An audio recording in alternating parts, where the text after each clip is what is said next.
This was the evening before launch, and you can see it. We couldn't ask for better weather. Once the winds calmed down on the 21st, the 22nd turned out to be a spectacular night to go fly, with albeit an ungodly hour to lift off at 3:13 in the morning.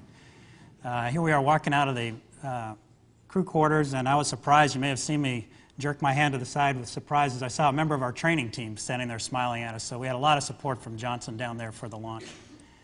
I don't care how many times you sit on top of this thing, these few seconds that you're witnessing here are something that you can never really be fully prepared for.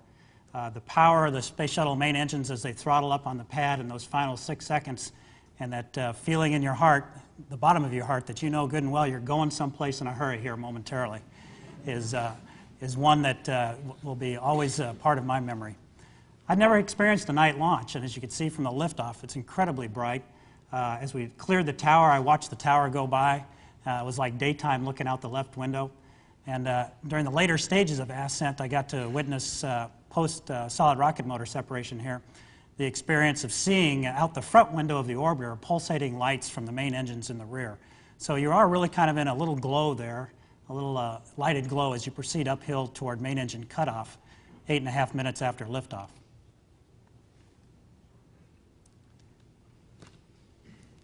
Okay, and you can see us opening the payload bay doors here, and this is sped up a bit, by the way, so it doesn't take so long in the film, but that's always a relief to get on orbit, get a go to stay on orbit and open the doors. The next morning on flight day 2, after going through the internal airlock and down the tunnel, we got to the hatch for the space hab, and here Ron and I are opening that on our first real morning on orbit, our second day, to get ready to open up the hab and activate it and start operations back there. And this was a very busy place during the mission. As we float into it here, you can see that there was a lot of stowage back here. There's some new soft stowage bags up on the wall, first time they've ever flown. Those were developed for a lot of the equipment that we had to transfer to Mir. You just saw the gyrodyne on the right side, and this panning view shows the biorack and the glove box.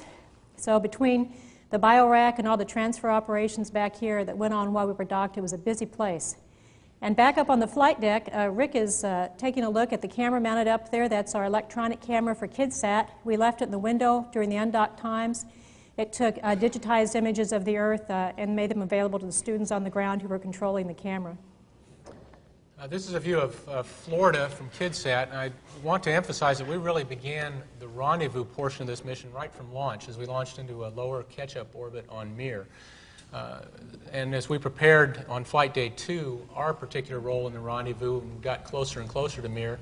But we didn't really get the good video, of course, until we got within 1,000 feet or so. This is looking out the ODS center line up at the Mir as we're approaching from underneath. This is the Mir view, what they saw as they were looking down at the Space Shuttle Atlantis passing over the Earth. We included a couple of views of the crew activities on the flight deck. Chili at the aft station flying the vehicle, Rich assisting him, and I was bobbing in and out of the field of view there, working the computers and assisting in my particular role. This is a view of the Mir space station as we passed from across the terminator from sunlit portion of the planet to the backside. And it was very interesting to see that with the running lights, Mir was very visible, and it was quite bright even on the dark side of the planet. Well, as this process continued of the rendezvous and approach up the R-bar, got closer and closer to Mir, and again, this was sped up too, and part of that intent was to make it flow quicker in the movie, but an added side benefit is it makes the commander look even better because it looks like it's really going fast. But Chili just did a phenomenal job flying the space shuttle up to the Mir, and you can see this is the end game here. This is where it all comes together, and hitting those critical docking parameters.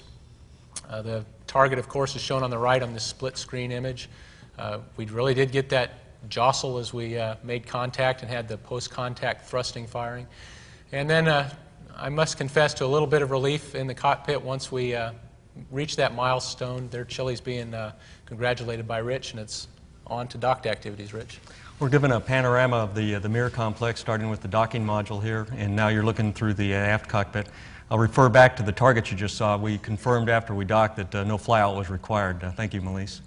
But it's a beautiful, this Mir complex is really large, and I have memories of standing back in the ODS, looking up through the tunnel and thinking that it was at least 300 feet up to the Mir complex. Here's a view of the initial hatch opening from the Russian side, of course. And you're going to see a couple happy faces here between Yuri Anaforenko and Kevin Chilton. Tremendous relief once you get there and you join up and realize that it's an excellent place to be. There's some good work going on up there, and felt like home for Shannon already.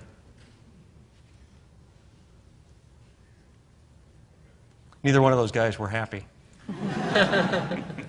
And of course, Shannon, she felt at home the minute she got there, and they put her right to work. She was one of the experts in the transfer activities, and it's no small part due to the preparation we had here. And here we're getting ready for the welcoming ceremony. One of the official PAO acts, due to a small miscoordination, we had the flags in the wrong location. So you're going to see Yuri Ustashev bringing the American flag into the docking module base, or not the docking module, but the base block for the welcome ceremony. And then we're going to pass some gifts that we took up to them. What you'll see is some of the personal items that we gave to our Russian crewmates. They both have a love for children and the future of space exploration. So some of the gifts that we gave them were space books for their children.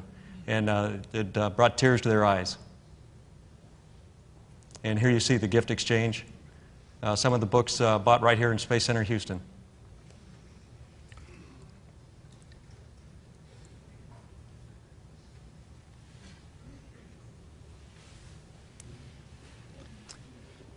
Well, I think I need to pick up here, right, with transporters that you run. I think I'll do that. There's Rich and Rick taking off a docking ring from a gyrodyne. We brought up a new one and brought back a used one. We also transferred nearly 1,500 pounds of water. This is a byproduct of the shuttle's power system. So we removed iodine from our system and supplied minerals and biocide, and then transferred these water bags to the Mir space station. This is going through the shuttle side. There's some empty food containers which we returned to Earth from the Mir station. And finally, working our way to the docking module. There's temporary stowage in the white mesh bags of food containers containing many of the supplies that will help Shannon and Yuri in the coming months. We transferred nearly 2 tons of science hardware over and nearly 1 ton back. This is a Kurs system used for navigation on the approach and docking for the Russian system that will be brought back and refurbished. We also needed to keep track of the items that went over to Mir and those that we're returning back to Earth. So Chile and I are making sure that we have all of the items in our inventory management system in order. The blue box on the left-hand side is a refrigerator freezer in which we brought back urine, blood, and saliva samples. The glove box in which Linda is working is where we carried on some of the technology development as well as fundamental biology for a joint effort between the U.S. and several European countries. Here are lentil seeds, and the investigation here is for statocyte polarity. We had several experiments in biology. The middeck is where we had lunch with the Mir 21 crew on dock day. We went over for dinner in the base block of Mir to enjoy Russian food. Each night, if we had a chance, we sent mail messages by way of a laptop computer, and you see Shannon doing just that, back to her family. On 3 separate days, we saw the comet. Many of you may have seen it here, Hakataki, in which it was very bright, and Rich was the first to notice that, and on subsequent days we kept track of the comet. Now the EVA activities. Think, Linda? Well, Ron is helping Rich and I get suited up here in the airlock. We're getting pretty close to getting to our pre-brief timeline, and following that we get ready to go out the hatch. We had a lot of room inside because we had an airlock and a docking adapter, and came out of the hatch on the docking adapter. Our first job was to install some clamps on the handrails to deploy the experiment packages later, and then our task was to move to a camera to remove it on the docking module, and this was used on STS-74 when they docked with Mir, and then when they left the docking module there, the camera was left there also, so one of our tasks was to remove it and bring it back to Earth. And I took some of the smaller items back, and here you see Rich, he's translating with the camera itself, which is rather large, and he was being very careful of that as he shepherded it back to the tunnel adapter where he stowed it temporarily back inside till we were finished with the EVA. Here you see Linda and myself removing one of the 4 meat containers for installation onto some clamps on the docking module. We tested out some new tools and equipment for use on the ultimate International Space Station, the rigid tether and the multiple-use tether, which we use to transport the MEEPs to their work site and install them into the clamps. Here you're going to see one of those activities. And then one of the funnest things that Linda and I had to do were the deployment of the MEEPs, and you're going to see that here. It's so much easier to do up there. You just give it a little flick and it flies around. And I'm sure that this is real time instead of sped up. Yeah. But tremendously finely designed hardware that worked well in flight, and we can learn a lot from the folks at Langley and our own engineering directorate here that helped design the hardware for this particular EVA. It all worked well, and we deployed this one here is MEEP number 4, I believe. The MEEP experiments are orbital debris sensors and passive samplers.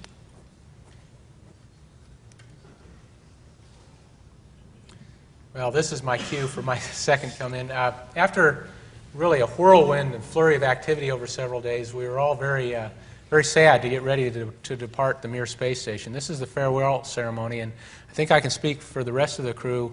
Certainly for me, it was the most emotion-filled moment that I'd had in orbit in 2 missions. Of course, saying goodbye to Shannon, there's Chile giving her a hug and wishing her well for her long stay up there until STS-79 goes back to pick her up. On undock day, we again were very busy on that day, similarly to the docking day. We prepared configuration-wise this orbiter and Mir complex to separate, and very shortly here we'll see that separation sequence and leading into the fly-around. This is Chile waving goodbye to his buddies over there, the Mir 21 crew, including Shannon. The Russians were very kind to ship down this video, which then came from SOUP to MCC and enabled us to put it in our crew movie in a very timely fashion. Separation here, again sped up. We were, as I mentioned before, very sad to leave and wished we could have stayed longer and been up there with our friends. The initial separation burn, a couple of low Z pulses out to get going and establish the initial opening rate. And as we continued to fly out, we assumed a range of 450 to 550 feet targeted to conduct this fly around of the Mir, which I was privileged to fly, and it's been, for me, one of the most professionally rewarding things I've ever done. But at the same time, in the background of my mind, also a very emotionally charged event. This video will share some of what we saw from on orbit, which was just absolutely outstanding and flabbergasting, really, to see this orbiting complex out our windows, and here in this particular case to see video shot from the Mir of America's greatest technology achievement ever, a space shuttle in orbit doing what it does best. This is a view of the Mir space station over the Great Barrier Reef right after we gave the KU antenna to COM to send TV down. This is the first picture that came down to the ground, and this particular view is as the Mir passes through the horizon, approaching the terminator, and no, it is not a model. We saw it with our own eyes, and that's what it was, and it was outstandingly beautiful with the backlit view, and something that I will always treasure in my mind.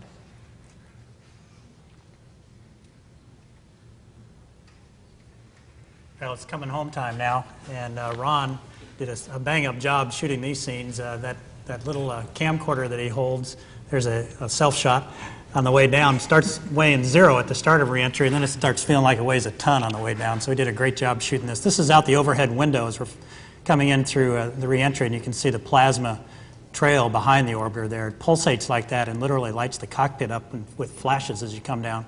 Out the front window, you just get a nice steady pink and orangish glow as you go through the maximum heating, and here we are in a roll reversal, one of 3 that we did as we lined up for our approach at Edwards Air Force Base. Rather unique long-range shot here where you can actually see the RCS jets firing in the tail of the shuttle as we decelerated through around Mach 2, approaching Edwards to help keep the nose pointed forward. And I logged a night landing on this one because officially the sun hadn't come up, but it sure was a pretty time of day to land. It was just, the xenons were on, but you really didn't need them. You could see the ground just fine, and there wasn't hardly a breath of wind in the air. It was real calm, smooth skies. And it just, you knew what you were flying. The space shuttle was responding just so beautifully. It really flew marvelously and was a joy to bring in for a landing. Rick, go ahead and punched out the landing gear for us on time, and then the drag chute and the timing was just right on that, and cushioned the nose slapped down as we came rolling down the runway for a stop. And I think I'll quote Andy Allen from STS 75, there's no better feeling than that call wheel stop, particularly when you know you've done your job, you've done the best you can, and now it's over and it's time to turn the vehicle over to the folks at Kennedy to get it ready to start back through the same process all over again to go up and retrieve Shannon on STS 79. If I look a little confused here at the end, I was doing a nose count and I came up one short during the walk around. But I was assured that was the right answer. So everybody felt terrific after the flight, and it was certainly good to get back home to family and friends and to you all back here in Houston. Window. And during the later stages of ascent, I got to witness post-solid rocket motor separation here, the experience of seeing out the front window of the orbiter pulsating lights from the main engines in the rear. So you are really kind of in a little glow there, a little lighted glow as you proceed uphill toward main engine cutoff, 8.5 minutes after liftoff. This was the evening before launch, and you can see it. We couldn't ask for better weather. Once the winds calmed down on the 21st, the 22nd turned out to be a spectacular night to go fly, with albeit an ungodly hour to lift off at 3:13 in the morning. Here we are walking out of the crew quarters, and I was surprised. You may have seen me jerk my hand to the side with surprise as I saw a member of our training team standing there smiling at us. So we had a lot of support from Johnson down there for the launch. I don't care how many times you sit on top of this thing, these few seconds that you're witnessing here are something that you can never really be fully prepared for. The power of the Space Shuttle main engines as they throttle up on the pad in those final 6. Okay, and you can see us opening the payload bay doors here, and this is sped up a bit, by the way, so it doesn't take so long in the film, but that's always a relief to get on orbit, get a go to stay on orbit and open the doors. The next morning on flight day 2, after going through the internal airlock and down the tunnel, seconds, and that feeling in your heart, the bottom of your heart, that you know good and well you're going someplace in a hurry here momentarily, is one that will be always part of my memory. I've never experienced a night launch, and as you can see from the liftoff, it's incredibly bright. As we cleared the tower, I watched the tower go by. It was like daytime looking out the left window.